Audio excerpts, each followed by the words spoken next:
Good morning, everyone. My name is Sean Johnson. I am the Legislative Director with the Maryland State Education Association, and it is my pleasure to welcome you to MSEA's second annual Education Policy Forum, integrating strategies that work for students. When you checked in, you should have gotten a folder, it's got a program, and we'll run through some of the other things in the folder in a second. We're excited to have you and such a great group of moderators and presenters, panelists, and folks in the audience joining us today. The people in this room are the ones who will lead the discussion and drive the decisions that affect our schools and students and their success. I want to thank you for coming and also thank you for your leadership, whether it's at the local, state, or national level, and for all the work you're doing for our public schools. Our goal today is really to raise the level of debate and dialogue around education in our state, because we have monumental issues and decisions before us on school funding, on a range of legislative issues, on testing, closing opportunity gaps, and on all the changing education policy landscape, especially in light of some of the federal action last week. All of us in this room will play key roles in these debates, and we may not agree on every issue. That's okay. We can agree on the fact that the strength of our economy and the future of our state depends on the quality of our public schools. So I'm excited to get started this morning. First, a couple of housekeeping notes. In your folder, you have a program. It's got bios and the agenda for our day, as well as an evaluation form. We encourage you to complete the evaluation form before you leave today. Leave it with someone from the MSEA staff on the front table where you registered. It was a lot of the feedback we got last year that informed some of the program changes we made for this year. Also, you'll find index cards in your folder. These cards are your opportunity to really engage with the moderator and panelists during each of our sessions. We want you to write any questions that you have that you would like added to the discussion on the index cards, and then hold them up. We've got staff from MSEA's government relations team, Amy Maloney and Randy Mickens in the back. Please wave. You can flag them down, hand your index card to them, include your name, title if you'd like to be recognized on the card. And as your question fits into the dialogue, the moderator will be able to include it. Also, we want to ask your help to keep our conversation going on Twitter today. We do have a hashtag for the event. It's also among the materials in your folder. It's hashtag MSEA Forum 2015, MSEA Forum 2015. So please help us on Twitter.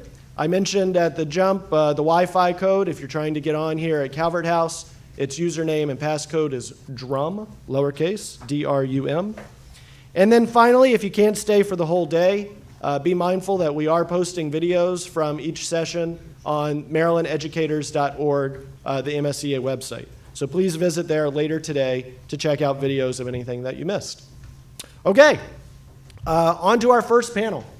I'd like to first introduce our moderator, and Ovita will take it from there. Ovita Wiggins covers Maryland state politics here in Annapolis with the Washington Post. She came to the Post in 2003 and has covered numerous stories about Prince George's County, particularly education issues.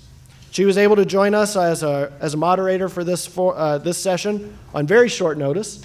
So while she does not appear in your program this morning, we very much appreciate her joining us and all the great work she does covering our state. Please welcome Ms. Ovita Wiggins.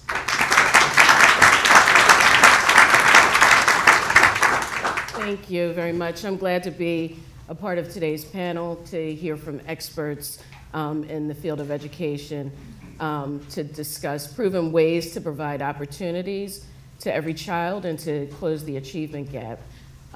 Given the recent action on the federal level with the signing of Every Student Succeeds, the panel discussion today is very timely. Our goal today is to talk about where things are now and where things need to be. Before we begin, I'd like to introduce who's participating on the panel today.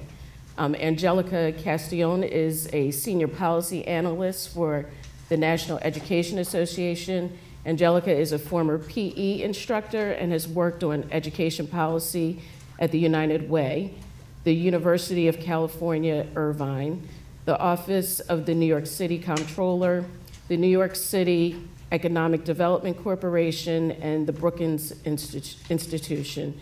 She holds a Master of Public Administration in Urban and Social Policy from Columbia University. Thank you. Matthew Hornbeck is the principal at Hampstead Hill Academy, a diverse public neighborhood Title I conversion charter school serving 742 students in grades pre-K through 8 in Southeast Baltimore City. Matt helped design fair student funding for city schools and was a member of the city schools collective bargaining team that negotiated a performance-based contract with the teachers union. Matt attended elementary, middle, and high school in Baltimore City. Please welcome Matthew.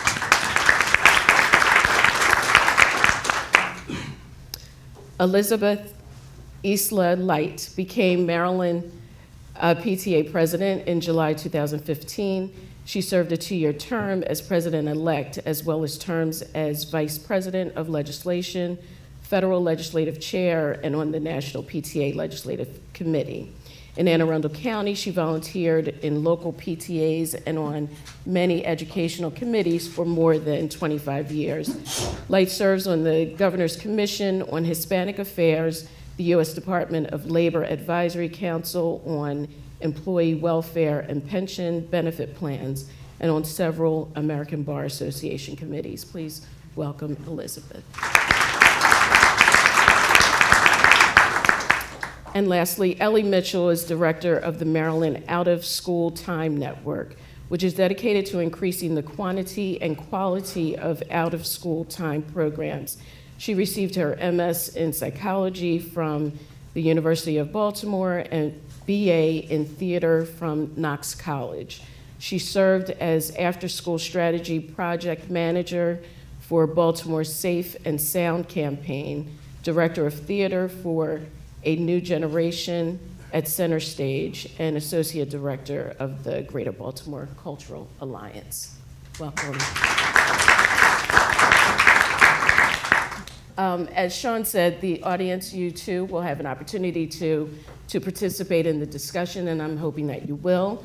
If you have a question, as he said, there are cards in your folder, and there will be someone in the crowd to collect those cards. And I hope we'll be able to get to as many questions that you have. I'd like to first start off by just asking the panel to sort of identify what they consider to be an effective tool in narrowing the gap. Not just identify, but also discuss a little bit about how they think that it is beneficial. Anyone can start. So mine's a bit, Mike. So mine's a bit policy wonky. I would advocate for needs assessments tools because for me, there is no silver bullet, and each school has its own unique set of conditions, and it requires its own unique set of inputs to produce a certain level of outputs. So for example, there might be a school that hasn't had a PE program or fine arts program in many years, and we know that PE has a huge impact on executive function and non-cognitive skills. So needs assessment would enable users to go into their school and sort of identify what's missing, what's necessary to create a great school.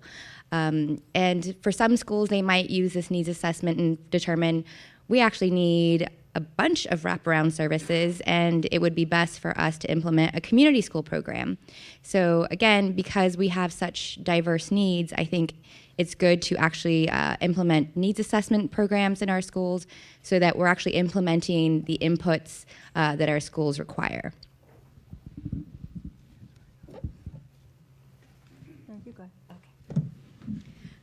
Good morning, everyone, and I just want to thank MSEA for the invitation to be here today. My tool is going to be pretty predictable.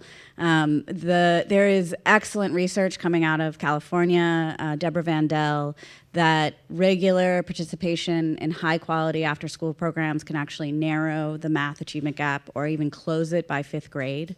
And the reason for that, we believe, is not so much, it is about extra time academically, but it's also about some of these non-cognitive skills that you talk about, attendance, behavior, character, those kinds of things help students be more education ready, classroom ready.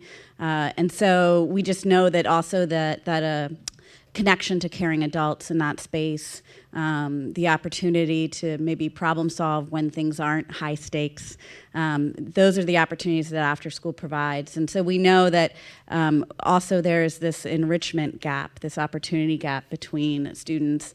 And so when we fill that in, it really provides really great outcomes in the long term. Thank you so much for including me in today's program. I also wanted to talk about the opportunity gap. We all very often talk about the achievement gap, but really the opportunity gap across the state is very important.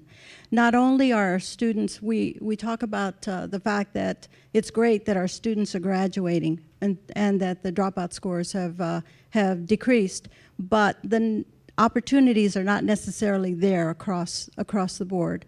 There are students who are graduating but still are not career ready or not college ready. The parents who are able to, and students who are able to get into colleges or community colleges find that they have to pay for remedial classes for those students who are not ready. So we have to make sure that that opportunity is available for them in the school system so that they are ready and so that they can take the steps they need to take once they are in college or so that they can get into that global economy that we want them to be in and be good tax-paying citizens, because we need that. But also, as a Maryland PTA president, I want to give credit to the teachers in the room. I have talked to several today all across the state, and I thank you every day for what you do in the classroom, but also for our parent volunteers. A tool, very important tool, is to talk to the teachers and administrators, because only then do we know what our students need in school, what the school needs from us. So it is a very important tool to be able to communicate. We don't always agree on everything. We will never agree on everything. But at least we have a discussion, and then we go from there and try to solve the issues. So there are three things that I would mention, two things before I get to the one thing that might matter that I was going to talk about initially. One is that any principal worth their salt is going to let you know what you already know, that relationship between teachers, students, and the content, what Dick Elmore calls the core, is the biggest factor. So finding great teachers and keeping and retaining and supporting great teachers, the whole game is who's standing in front of your kid. So that's a huge piece of the puzzle. For us at Hampstead Hill, in about my third year, about a decade ago, we took all 100 staff off-site and were trained in something called restorative practices. And whether it's community conferencing or restorative practices or some school-wide focus on culture and connectedness, it's essential. That's been instrumental in reducing the office referrals and detentions and suspensions, and I think that's needed not only in central offices for school districts, but also in all of the schools in the state. And then the last thing would be that I hope if anyone in this room can influence the implementation of ESSA in Maryland, that we really do pay particular attention to our lowest performing schools and the supports and diagnostics and supports that we're providing to those schools. Thank you, Avita. Thank you. With 45% of the students in Maryland, since you mentioned low-performing schools, with 45% of the students in Maryland schools living in poverty, how does a school or a school system go about meeting the needs of those students where they are? What are the ingredients to make the school successful, more importantly, to make those students successful? can I take a crack at that first? So I'd echo my fellow panelists when they're talking about wraparound services in community schools. We have before and after school and summer and holiday care on site that's high quality. And the kinds of supports, we're a Title I school and we have a 75% poverty rate. You may know that Baltimore City has many, many schools at 99% plus free and reduced lunch eligibility, and I believe the average is about 85.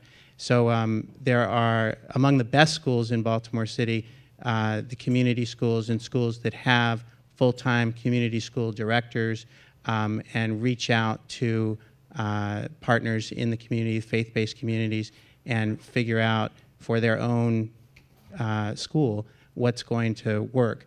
And I think that's a key piece of it. Also recognizing that motivating and cajoling and encouraging kids is a big piece of the work, that they come as they are, and that it's our job as educators to make sure that we're figuring out what it is that might unlock a particular student's enthusiasm for learning, or what barriers exist for families in getting kids to school. You know, it could be as simple as an alarm clock, could be something much, much more intense. And so doing that hard contextual work so that there is a realization there's not a silver bullet is a key piece of it, school by school. Let me add that Maryland PTA has several PTAs that are statewide PTAs. For foster parents PTA and a grandparents PTA. And they are in place for a reason. It's because we have found that in our communities, and they are not necessarily always the low-performing schools, but in our school communities, there are needs of certain circles of children. And we found that grandparents and foster parents oftentimes were limited in the information and the type of service they could provide their child. They were the caring adult in that family to, sometimes it was an aunt, to, or an uncle, to provide for that student. Now, there are many programs that PTA advocates, and we certainly want to work with the school system and with the school to bring not only after-school programs and before-school programs to the school, but also to advocate for summer programs, effective summer programs. I was talking to someone earlier today about a program by the federal government that will bring foreign language classes, grants, they're fully paid for, no charge to the students, to schools so that they can continue their learning during the school year. And in some communities, it also is a springboard to the next school year. So it's very important to be able to look for and access ability to be able to bring those into your community. But also there are websites that many parents can rely on. BeALearningHero.org is one that's produced by Scholastic and National PTA. It's on the website and available for parents to be able to access information during the summer or during the school year to determine whether your child is on the grade level or ready for the next grade level. I think also building off of what my two colleagues have said here, that what's really important is these effective partnerships. You know, sometimes that can be challenging. It's not always easy to go outside your box. You talked a little bit about the community school model and how having a singular coordinator can bring all those resources to a school in a way that may not be easy if you don't have that resource. You know, 80% of a student's life actually occurs outside of the school, and everything that's happening in that is being brought back to bear when they walk in the school building. And so another thing I think that in our space we think is really important is the ability for students to access healthy food. The school provides that breakfast and lunch, even sometimes snacks and suppers, and that's a critical component during the summer as well. And that is, you know, one of those simple ways to address some of those barriers that students are experiencing. So I think it boils down to communicating with each other to uncover challenges and to reach solutions together. And I think going back to Every Student Succeeds Act, it provides a great opportunity to do just that, because in the bill, the local education agencies will be required to engage community members, stakeholders, parents, teachers when they're developing their local plans specifically for their schools in need of improvement, and to develop plans that actually do that are based on needs assessments in the school. One of the things, Ovita, that I've read about, and maybe others in the room know more, is the ESSA's new commitment to foster children. And that piece is huge in some communities and will make a big difference. The other challenge, I think, is staffing, which is connected to adequate funding, so that you have not just staff for community schools, but administrators and office staff and clinicians and support staff and substitute teachers and all the people that you need to make a school, whether that's art and phys ed or all of the resources, all of the supports that are necessary for the core content classes to meet their potential. I just want to add one more thing, since you did talk about ESSA, that there are impact funds in there as well for military families. And we have to remember that we have quite a few in our school systems here in Maryland. And we have to understand that they have special needs because they are transitioning in and out of our school systems. And so whenever a school has to provide the transition requirements for them, that ESSA will provide additional funds for that. So that's very important for Maryland. Elliot mentioned, and a number of you had mentioned parents and the community partnerships, but I wanted to ask about parent engagement a little bit, if we could talk about that. Studies have shown that students who have parents who are engaged in their schooling do better overall, of course. There are a lot of well-meaning parents out there, a lot of overworked parents, and parents who don't know how to get involved, and I wondered if you could sort of talk about how do you increase the numbers among how do you increase engagement among parents? I'll just tell you a little bit about anecdotally what we do. We are open and transparent, and anyone can come in for a tour. I think that inviting people into the building is a key piece of it. Having great outreach like newsletters and websites is a big piece of it as well. But parent engagement, I mean, all parents, in my experience, want the same thing, more and better opportunities for their kids.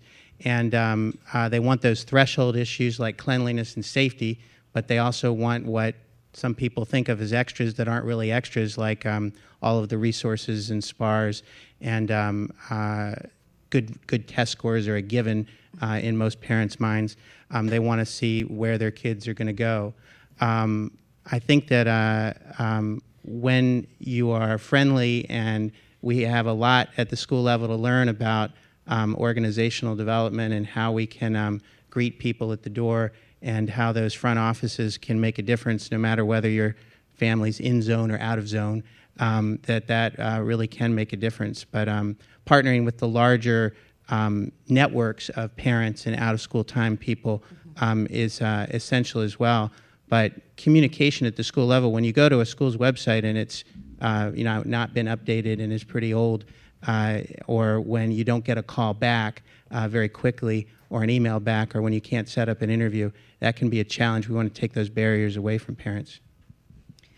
After-school programs are an excellent way to engage parents in a couple of senses. One is just a timing factor, that often parents are then the pickup person, and so that you have that time and you can actually see them face to face. But also that there's sometimes just a more informal interaction. There can be sometimes, if a student isn't performing well in a particular class and a teacher and a parent have to interact over that, that can be stressful, whereas they're interacting in an after-school program in a more positive way, potentially. And so it's a great way. And then also just the student showcase opportunities, the opportunities to kind of have the show what you know experience also is great in the informal space. We have 170,000 PTA members in Maryland and 947 PTAs. And in those PTAs, the number one thing that we work on is making our school environments a welcoming environment for everyone who comes in. And you're right, having that environment that is open to everyone who comes in, regardless of what language they speak, regardless of how they dress or what they are wearing, is very important, because that has an impact on the child. That has an impact on how that student is perceived by their colleagues. So making every child's potential a priority is something that, and a reality, is something that we work on every day. So it's one of the things that a national PTA makes as a priority, to encourage, include every parent and every student in the school. We have had some PTAs that have had to meet or had elected to meet outside the school because that particular group of parent did not feel comfortable coming out at night to PTA meetings at night. So they have elected to hold meetings inside a meeting room in their apartment house or in a laundry room in that particular community. And wherever it's needed, that's the important thing, is that they have the opportunity to voice their concerns and their wishes and desires for how their children are being educated in whatever language they speak. So definitely recognizing the importance of parent-teacher engagement, National Education Association has several parent-teacher home visitation programs across the country that have been proven to be quite successful, not only in lifting the child's achievement levels, but also increasing trust between families and the teacher. Also, again, because we see how effective parent and teacher engagement can be, we do advocate for parent engagement courses in pre-service training, and we have pushed for parent engagement in ESSA. And thankfully, it is a big part of the bill, and LEAs are now required to reserve 1% of their funds towards parent and family evaluations. Vita, one of the things that Baltimore City does, and I'm sure other districts do as well, some years ago we began, in the budget review process, requiring schools and principals to put in the names, addresses, and phone numbers into a application, a program online, of parents who had reviewed the budget documents both before submission and after submission. And so when you think of structures that districts can implement to encourage parent involvement and transparency in budgeting, that's one way it can help, is to require parent involvement on school family councils or school improvement teams, that kind of thing. And we have a renewed and robust community parent advisory board in Baltimore City as well. Just listening to the home visiting strategy is such a powerful tool, something that can really change dynamics around attendance, which we know is a huge indicator of potential future difficulty in talking about that achievement gap, or attendance is a huge part of that. And that is also getting additional attention in the ESSA bill, and something that those wraparound services we talked about earlier, home visiting, after school, community school programs, can address really directly. And it's something that as we have to use chronic absence as a live indicator that students are in trouble, and really go after the services that those students need for that. I agree with that, but I also agree that the LEAs have to be culturally and linguistically sensitive to the family's needs and the needs of that student as well, to determine where that student is, why the absences are taking place, and what the dynamics happens to be in that family. Wanted to talk a little bit about the role. I think Ellie had mentioned earlier about partnerships. If you could sort of talk a little bit about the role that the community and other stakeholders have in helping to narrow the gap. I know that's it.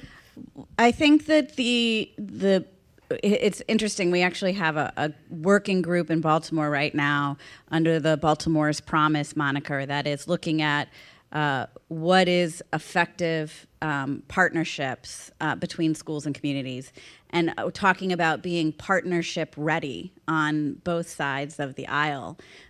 Because I think that there's always been a sense of, principals lots of people come knock on their door and say, I want to bring this program, or I want to bring this opportunity, and they may feel frustrated if that doesn't always just click. And there are not always larger systems in place that help do the matchmaking and the organizing around what those partnerships should look like. So I think from a policy perspective, being able to share best practices around partnerships at the systems level, how we can do better matchmaking, how we can share data without violating the laws, how we can have more open communications between schools and partners.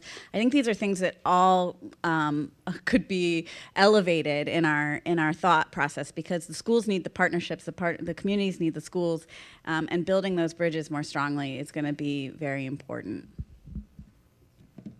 I think parents are an important part of that. There are many groups out there who want to partner with the community schools, but they don't exactly understand what their role is or how they can do it. And bringing parents into the picture, and of course administrators and teachers as well, to open that discussion, to open that communication is very important. We have found that at National PTA is a big umbrella, and they have many groups that provide opportunities for schools and for PTAs. A lot of them are online, but there are others who have said, we want to provide a free program, but we don't know exactly how to do it, where to provide it, and we need some intel. So that's something that we are always on the lookout for. Principal turnover is killing partnerships in lots of districts, and Baltimore is one of them. You've got to have the sustained institutional knowledge in a school in order to do that needs assessment at your own level and figure out over a multi-year period kind of what partnerships are needed. Because a lot of people do come knocking on the door, and if you don't have a community schools director, which we do, and if there have been 7 principals in 10 years rather than 1 principal in 13 years, which is my case, you can't get any traction to sustain the work. There was I can't remember the name of Dan Shore's wife. What's Dan Shore's wife's name? Lee Shore. Lee Shore did a piece some years ago on Chicago nonprofits that worked in schools and in communities. And this was decades ago. And then she went back and looked 20 or 30 years later, and almost all those nonprofits were gone. Mm-hmm. And so her kind of large, big picture takeaway was that we need to make systems change, you need government involved. But to do the work at the school level, it is essential to have even partnerships that result in one kid getting a scholarship to a fantastic summer camp, and that you can help that one family. That capacity has to exist at the school, and the principal being there for a sustained period of time. You don't want to keep ineffective principals, but how do we keep the good ones and not have them view mid-level central office work as a promotion?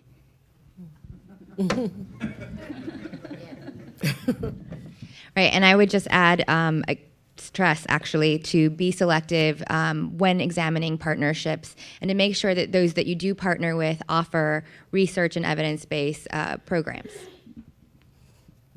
This is sort of taking the discussion in a different course, but here in Maryland, we talked a little bit about opportunities, and here in Maryland, Governor Hogan has been talking about opportunities as well in terms of schooling, and has been pushing for choice. And during the last session, he pushed for the expansion of charter schools.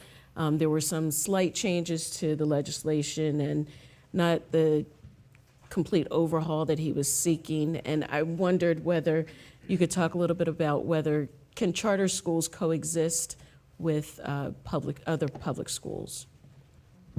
So I testified against that bill, the governor's bill, and we are a charter school, but we're a conversion charter. So there's been a school in our city block for 100 years, and 10 years ago when Maryland's charter law came about, we converted to charter status, same teachers, same neighborhood, same school zone. We have some more autonomy around curriculum and hiring, but not firing. All the due process rights and collective bargaining rights are in place.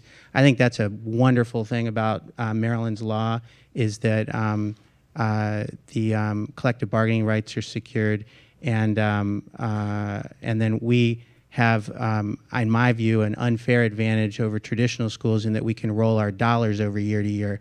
I think they can coexist once we figure out the equitable distribution of funding, which hasn't been figured out yet, and we figure out the capital needs of charters, and that we, in my view, legislatively encourage more conversion charters, so that it's not this group, but that Al Shanker's legacy on what could the power of a charter with teacher voice in the not just the founding but the running of the school look like.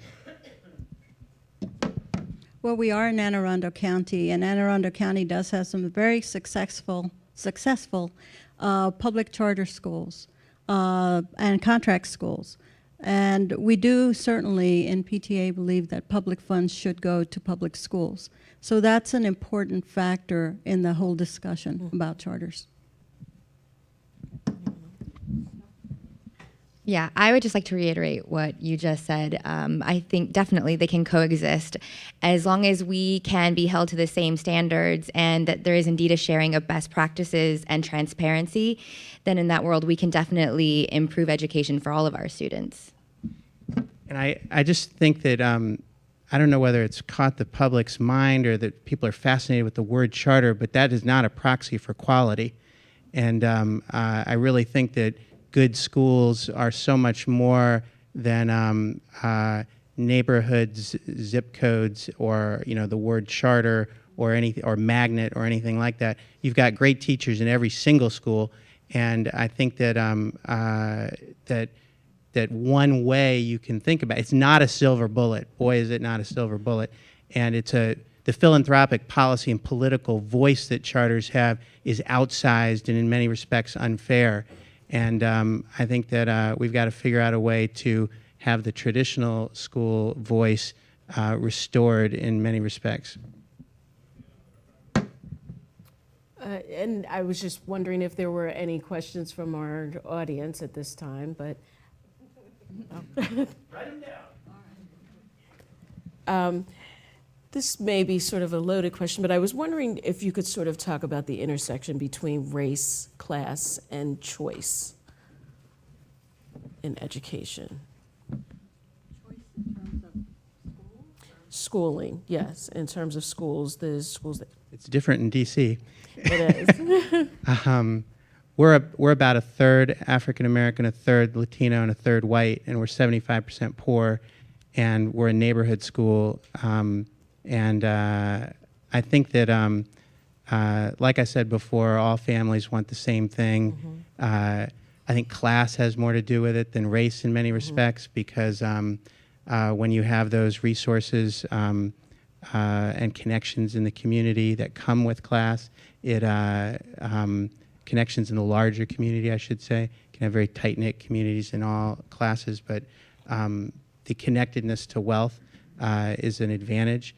There's a book by Carl Alexander called The Long Shadow, and if you haven't read it or looked at it, Linda Eberhardt's in the room. She's the one who turned it on to me, and that's a great book. Really lays out a lot of the work that remains to be done.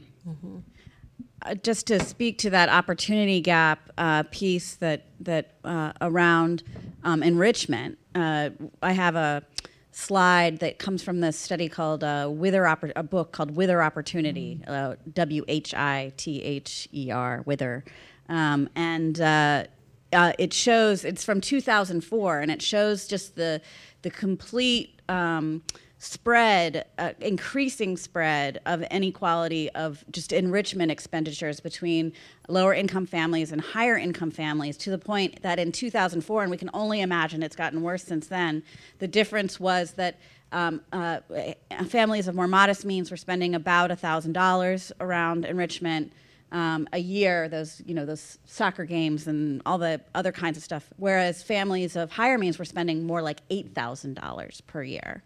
And so you can imagine the difference that makes in a child's life. If you can do all those great summer camps with STEM and robots, and you can go horseback riding, or you have the opportunity to have a poetry class with a poet, or whatever, all those different things that those $8,000 can buy really make a difference in young people's development of confidence and talents and passions, and that gap is just continues to grow. Maryland PTA just completed 2 months of providing events and webinars on understanding the score for Park. I know you're going to have a panel on Park later, but the important thing that I wanted to raise is that we went across the state, and every one of the parents who attended in-person seminars or events they were across the board. Their socioeconomic level was across the board. Every one of them wanted their children to do better than they did in school, if they had any education at all. So I think that every parent wants their child to achieve. And I never heard from any parent to say otherwise. So the important thing is, where do we provide that? How do we provide that? Right now, PTAs are providing a lot of the arts and education and dance programs because of the limited budgets that schools have had and LEAs have had to cut back. So that they are filling the gap there. In some cases, they are filling the gap in preschool and after-school courses as well. But I think that Montgomery County had the first majority community in this school. And they are doing a wonderful job in making sure that the students in their system are included in every opportunity that they provide. I'd like to see that happen across the state. I think they just came out with some information that said that the middle class is smaller than 50% of the nation for the first time in 40 years, which is pretty extraordinary. To think about how we view class and race in the U.S. So I think we also need to be really careful to not always pick the easy solution. I know that it's hard to do the school improvement process. It's a long, difficult process that requires capacity and requires sustaining programs over time. But I think it's time that we actually do what is right for our children instead of what is easy, because the easy solutions then end up resulting in unintended consequences, like segregation, for example. I have a couple of questions from the audience. One question, which strategies would you recommend for school counselors to be part of the conversation and solution? Well, they need to be there needs to be a school counselor, number one. Lots and lots of schools don't have school counselors. Yeah. And that begs the question on the size of a school and budget. If we are looking at schools smaller than 450, I think Alan Odden's work uses 450 as the standard size for an elementary school. But you've got to be at scale enough to afford a school counselor. And then having them sit in on high school selection process. In Baltimore City, they have to sit with the parent, and we're antiquated in terms of manually signing what your first, second, third choice high schools are going to be with the parent and the student there. But having them involved in community building, school-wide activities. We have something called Leaders Go Places that the counselor runs. Those are a few of the things that I would think about when thinking about guidance counselors. Are you talking about social workers or guidance counselors? School. Thank you. School counselors. So I'm trying to put that in our vernacular. Is that What used to be called guidance counselor? okay? Now I apologize. No problem. So my guidance counselor still calls herself a guidance counselor. I'm gonna have to correct her on that one. All right. Thank you, sir.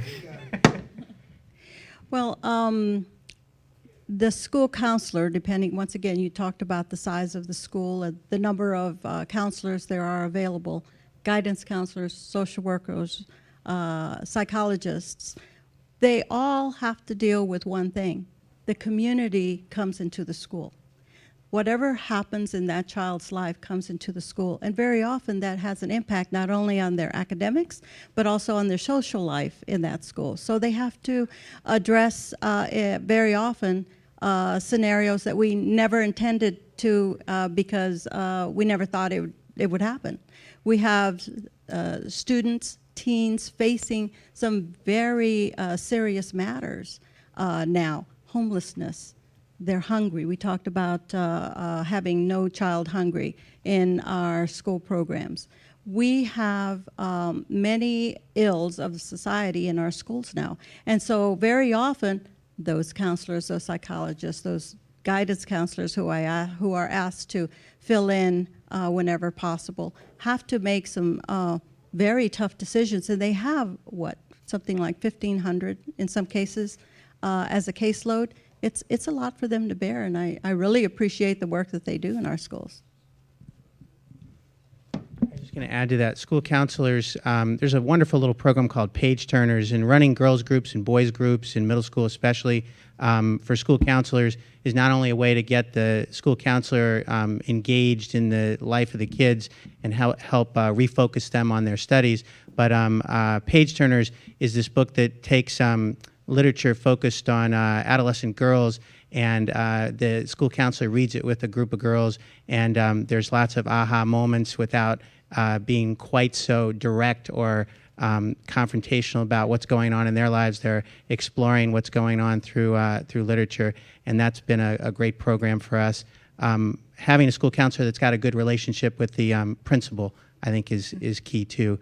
Again, having good principals that are responsive to the needs of the school, parents, and the community would be essential in the work. You got to have somebody go to and operationalize all of this. And I just want to reiterate again, we first need these specialized instructional personnel in our school. In Philadelphia, there was a child who had an asthma attack, and the school couldn't afford to have a full-time school nurse, and the child died. We are very disappointed in the fact that this new bill that was signed on Thursday, although does include funding to bring in school nurses, psychologists, social workers, it was not included in the state accountability system. It was not included in the state report card system. We, NEA, were pushing to have optimal ratios of these very specialized personnel in our schools. So I think that when you all actually have a chance to familiarize yourself with the bill, those of you who are responsible for policy making, there is an indicator in the state accountability system that says, and the state shall choose any other indicator at their discretion. I highly suggest that you look at including optimal ratios of specialized instructional personnel. In Baltimore City, it's 800 students for each psychologist. Another question from the audience. What can educators do to get at the root problem of poverty? How can we become social justice advocates? I didn't even have time to process that. I feel like this question came from Mavis. Mavis, are you still in here? I see you in the back. So we're actually working on a huge new business item right now on poverty, and it's exactly trying to answer that question, how our educators, how our members in the classroom can, in their own space, fight the symptoms of poverty, offer our own sort of medicine solutions where we can. And in this handbook, we're addressing certain teaching techniques that can be done in the classroom, some that focus on non-cognitive skills, but it also involves what we've been talking about here all day, is engaging the parents, befriending the students, getting to know them on a more personal level. You know, I noticed that you have been absent for the last few days. What's going on at home? Like learning how to engage them in a way where you are really getting to the root of the problem. And then implementing instructional techniques and programs that, again, address non-cognitive skills like PE programs, and making sure that we have the school nurses and the psychologists in our school to also address the things that the teacher might not be able to get to. And I would say we have examples in Maryland and Baltimore and other places of schools that have very high poverty populations that are being successful. And I think that if you were to take a look at these schools, you would see many of the things we've talked about: a very strong principal who is open to partnership, who has brought in and created a connection to parents and community, who has created a school that has a positive climate and culture, that has a tremendous focus and laser focus on the academic needs of their students as well. And so that we know the elements of success on this. We just have to really support it more system-wide so that it's not isolated islands of these things happening, but that it spreads more deeply. As a matter of fact, the PIMA Parent Involvement Matters Award winner for last year was a PTA president who set up a food bank in Montgomery County in their school. Most of the parents were surprised that there was a need there. He saw the need, created it, and is now teaching other PTA parents on how to do the same thing. It's important that that be recognized. Just because you happen to live in a certain zip code, as we talked about, the need is there, and if the need is there, fill it. The fact of the matter is they had support from their principal and their superintendent, which was great, because if it had gone any other way, that need would not have been met, and so we give them credit for that. I'm not sure I remember the question exactly, but I think it wasn't just about symptoms of poverty, but how do we alleviate poverty? Was that? No, what can educators do to get at the root problem? The root problem. I mean, I think that the supports that we all that everyone talked about are essential. But when you're thinking about poverty, especially in our great city schools districts around the country, one thing would be to partner with mayors and the business community to figure out what specific skills are going to be needed for what specific jobs are going to be available. And some of the work in Baltimore City that I think did they come up with 350 jobs at the hospitals in some of the lowest income communities? They had hoped for 1,000, but there were 350. And having jobs available in some of these sort of job deserts is an essential part of dealing with poverty. And I just want to add that it's also a great opportunity for us to start looking at housing policy and transportation policy, which is also at the root of these issues. And the 21st Century Buildings Project in the city was this, I'm sure Annapolis knows, $1.1 billion effort to renovate some of the most dilapidated school buildings in the state. And if you're going to put a new building in a community, how are you coordinating transportation, housing, and sensible policing, and a lot of the other sort of wraparound services for the school itself that a community and a neighborhood and a city or town provide?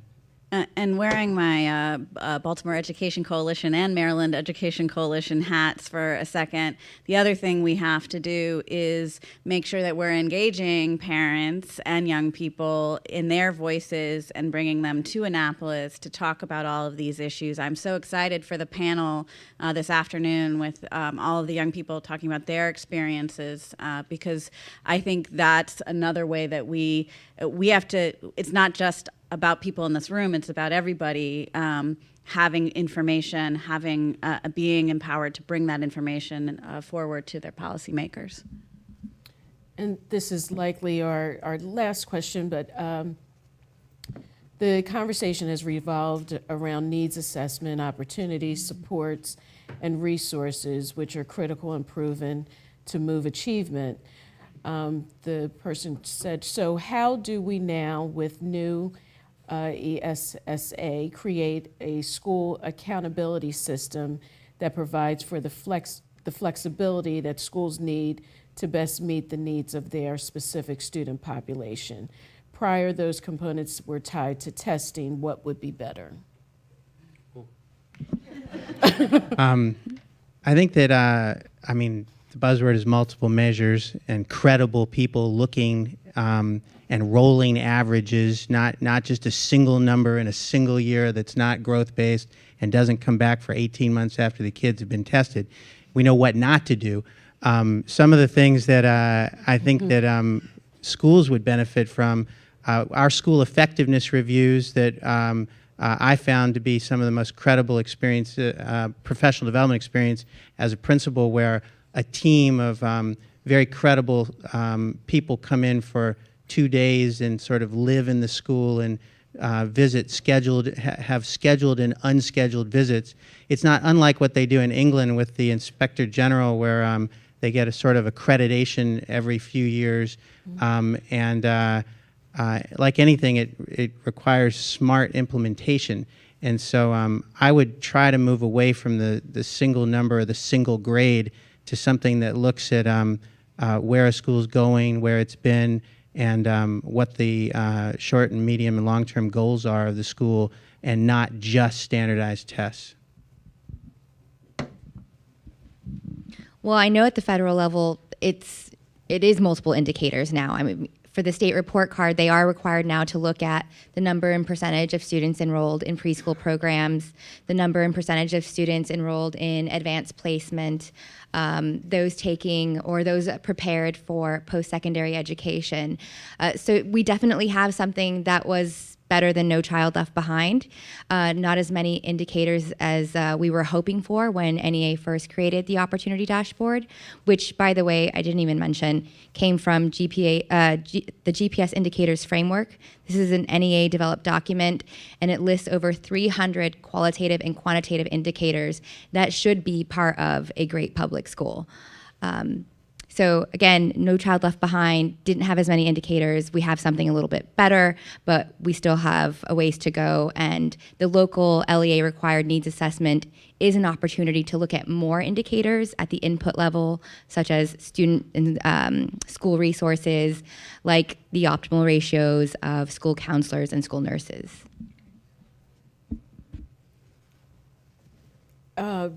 Actually, it looks like we have a little bit more time, so I'm going to take another question from the audience. Can you talk about student trauma, how student trauma can be better addressed, not just school by school, but at the local system and state level? Clearly, trauma is a major factor in overcoming the achievement gap. Go ahead. Thank you. So a lot of entities, LEAs, schools, states even, are recognizing the impact that trauma has in the classroom.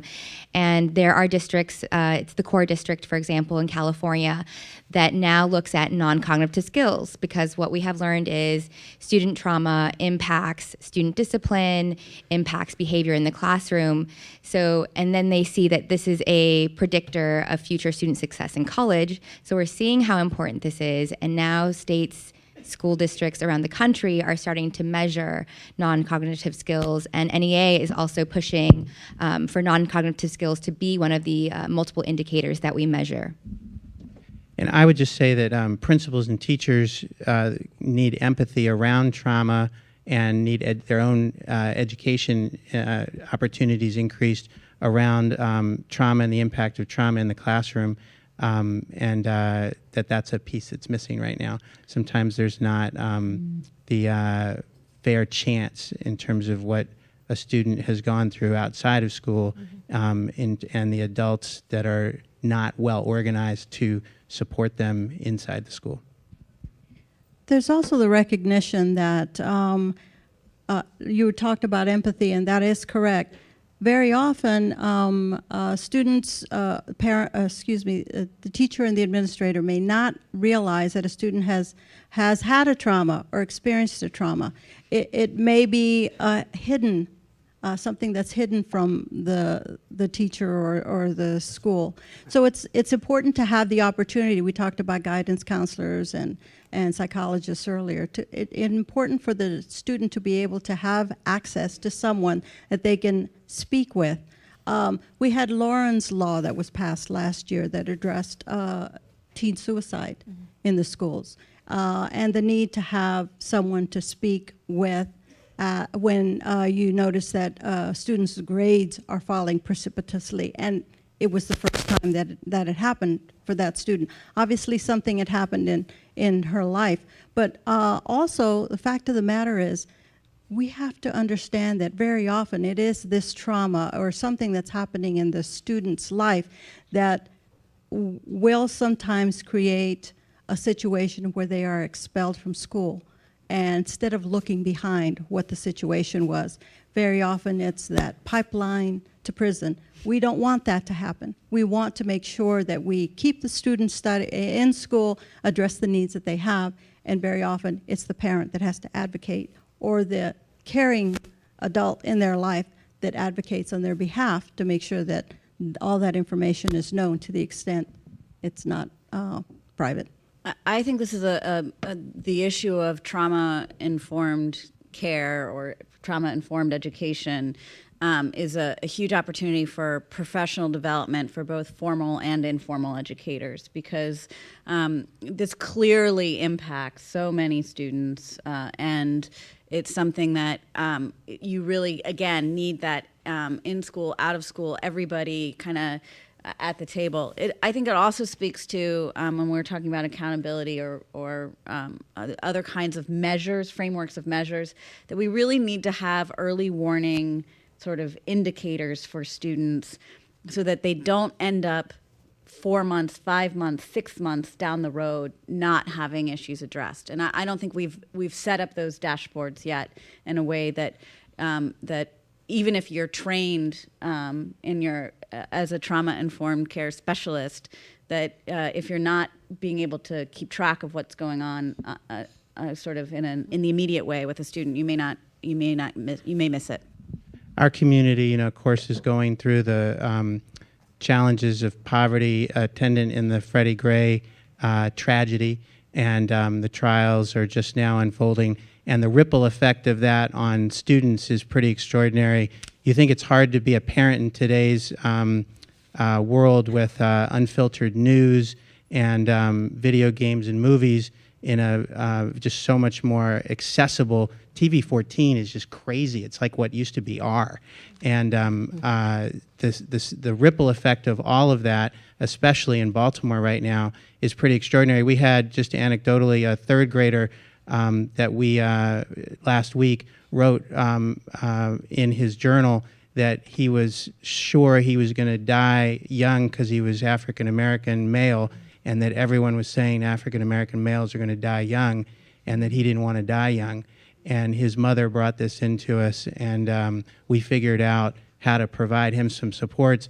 But it's just, you think about the overall tip of the iceberg, and what's not being addressed is pretty extraordinary. And then from an English language learner perspective, we're just now, after much effort, figuring out special needs or trauma in terms of our immigrant population. It's very hard, if English isn't the first language, to identify those things that are going to be 4 or 5 months out, and that's another critical need point. It appears as though we're about to wrap up, and if anyone wanted to make any closing statement, feel free. If not, just thank you for participating on the panel. And at this time, I'm going to turn it back over to Sean Johnson. Thank you. Angelica, Matt, Elizabeth, Ellie, and Ovita, thank you.